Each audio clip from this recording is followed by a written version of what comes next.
Hello, everyone. As part of the interview series, I present to you my good friend Mandolin Tom, and he's going to do a beautiful musical demo for you.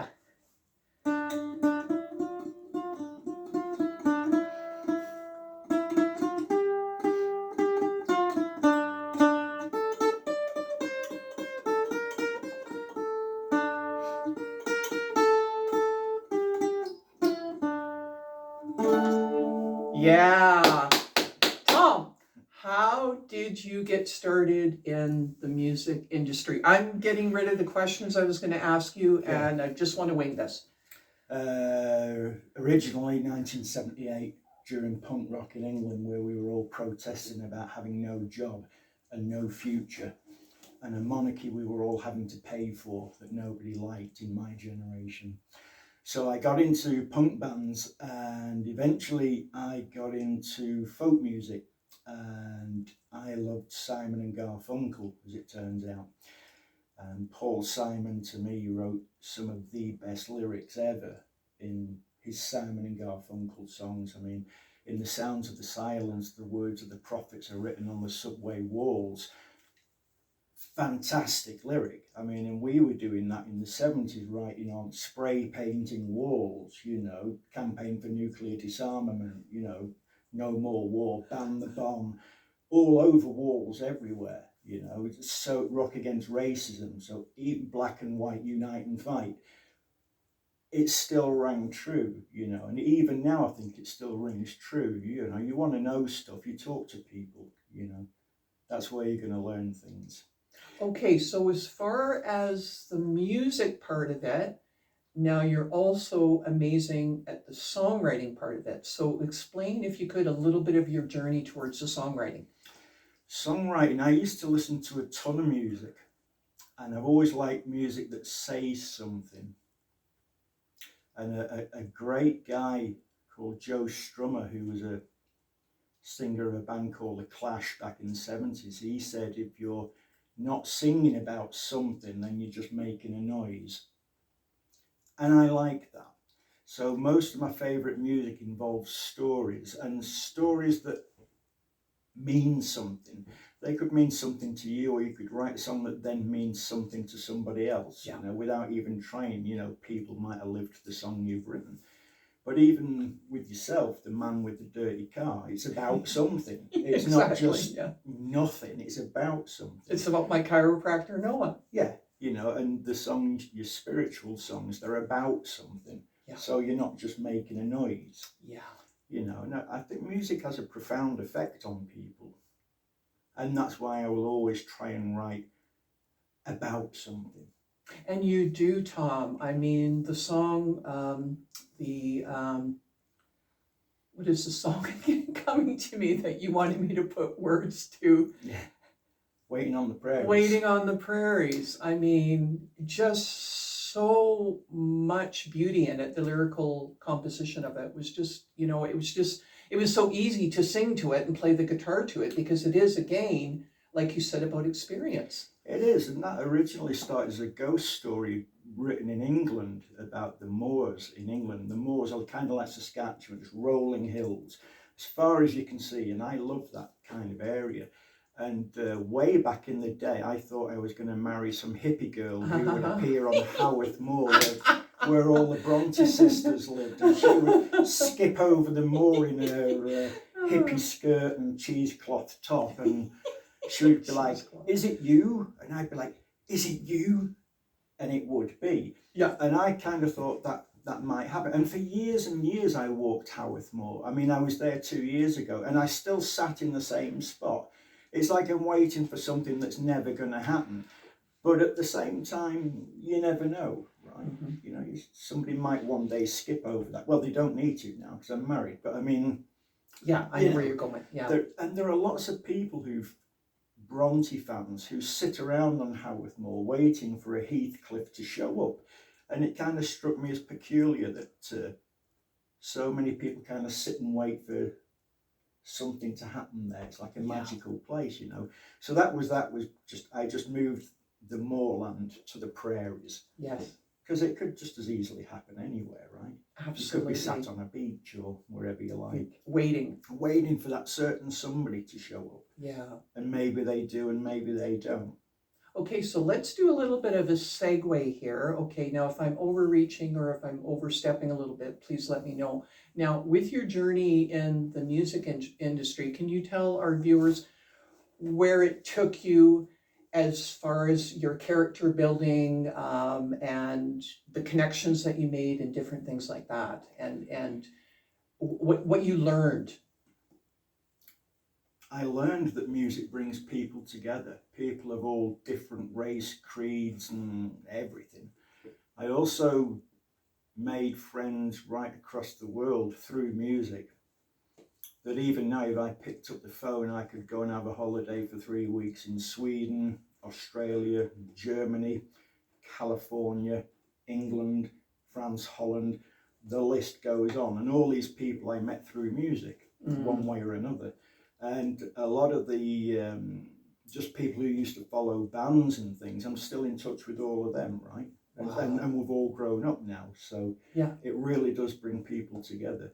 I mean, I've been in Spain once at a concert, and there was a Spanish folk rock band on who were fantastic, and I didn't understand the word they were singing, but everyone was singing it and jumping around and dancing to it. Oh, do you? Okay, yeah, go ahead. Yeah, take it out. Yeah. Our friend Tom has got something in his eye here. Yeah, other than my fist. Yeah. Okay. Are you good? Yeah. Okay. Yeah, so Can you give the viewers some tips, like music wise, songwriting wise? Can you give them something that they can grasp onto that would help them? Write about something and keep it simple. Just keep it, write about something. Don't just make a noise. You know, I mean, I find you look at America now, and Trump's destroying the USA, much to my delight, actually. But no, none of the singers in America are doing a damn thing about it. Okay, what about Jesse Wells? He's I don't know pretty him. he's pretty amazing. He's talking and singing Okay. about everything that's going on in the States. Well, that's good that one person is, but what about your megastars? Right. Other than Springsteen, everyone's just in the background. Yeah. Get up, sing about this crap. Yeah. Otherwise, it carries on. Well, evoke some change. Yeah. Yeah. If nobody does anything, shit carries on. Yeah, and nothing happens. Yeah. And nothing changes. So do something about it. And if you're writing a song, remember most songs are written in 3 chords or 4. What are the chords, Tom? You could write a million songs in C, G, D, and E minor. You could write a bazillion songs with those 4 chords. Okay. And always keep in mind that Bob Dylan can barely play guitar, he can barely play a harmonica, and he can barely sing, and yet the guy's a genius. So there's hope for everybody, right? Well, and I think too, there's something to be said about presence, stage presence, charisma. Yeah. It all basically comes together. I mean, Bob Dylan actually, you know, speaking in terms of him, wasn't the best singer, but when he picked up an instrument, I mean, he owned it. He became the instrument. You do. You have to believe in you.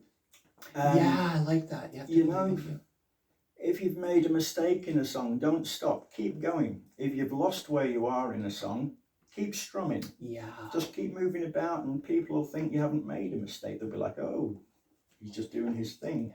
If you're in a band and you hit some bum notes on your guitar, you turn to your keyboard player and growl at them.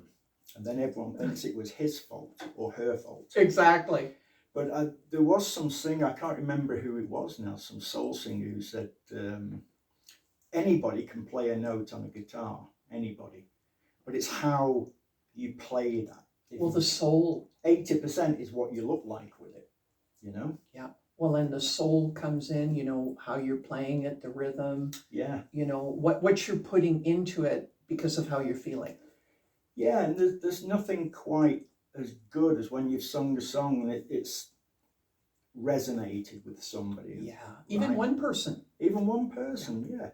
You know, I've said to you, Shelley, you know, I've had people jump on stage and smack me in the face. They were so offended by my But no lyrics. tomatoes.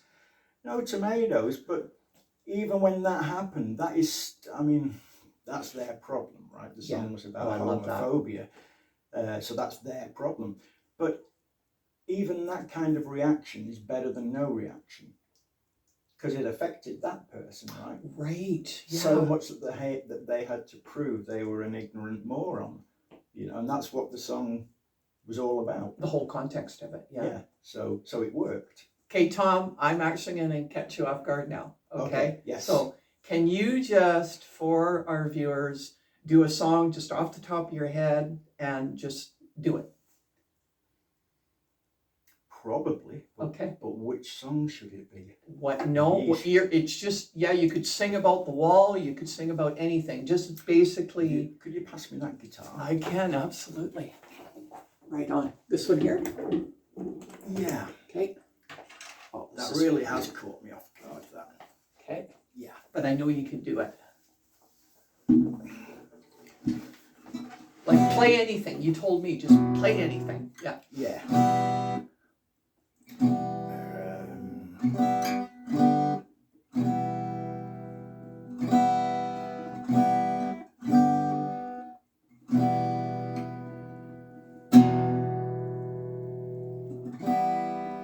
And like every good gig, I've already forgot my first song.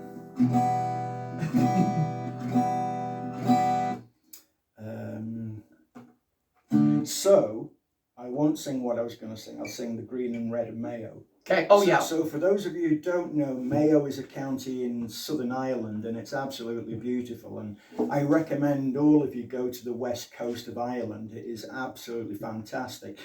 And if you're of the spiritual or religious type of person, you can go and climb Croagh Patrick, which I mention in this song. Croagh Patrick is where Saint whatever his name was. Oh, Michael of Assisi's. St. Patrick. St. Patrick. St. Patrick chased all the snakes out of Ireland by climbing to the top of Croagh Patrick Peak.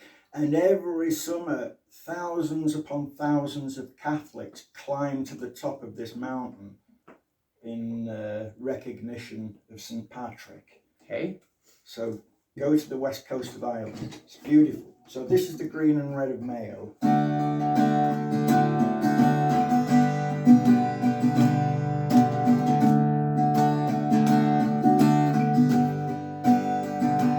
Oh, the green and red of Mayo, I can see it still. It's soft and craggy boglands, it's tall majestic hills, where the ocean kisses Ireland and the waves caress its shore. Oh, the feeling it came over me, stay forevermore, forevermore.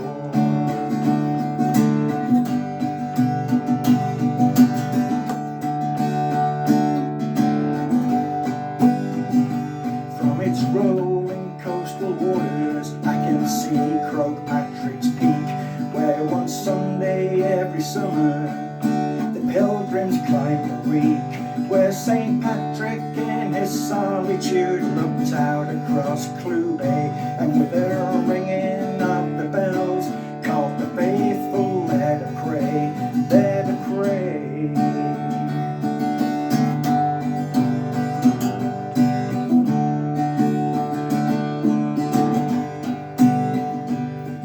Oh, take me to Clare Island, the home of Cromwell.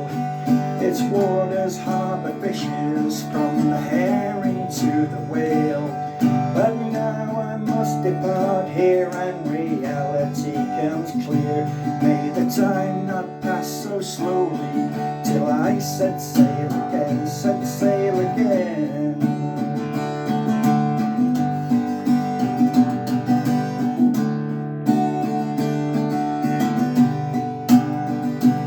Oh, the green and red of Mayo, I can see it still. It's soft and craggy boglands, it's tall majestic hills, where the ocean kisses Ireland and the waves caress its shore. Oh, the feeling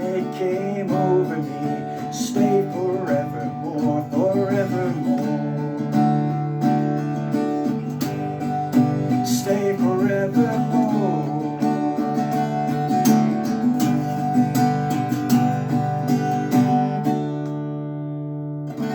Tom, that was beautiful. 2 chords, people. D and G. 2 chords. That was it? Keep it simple.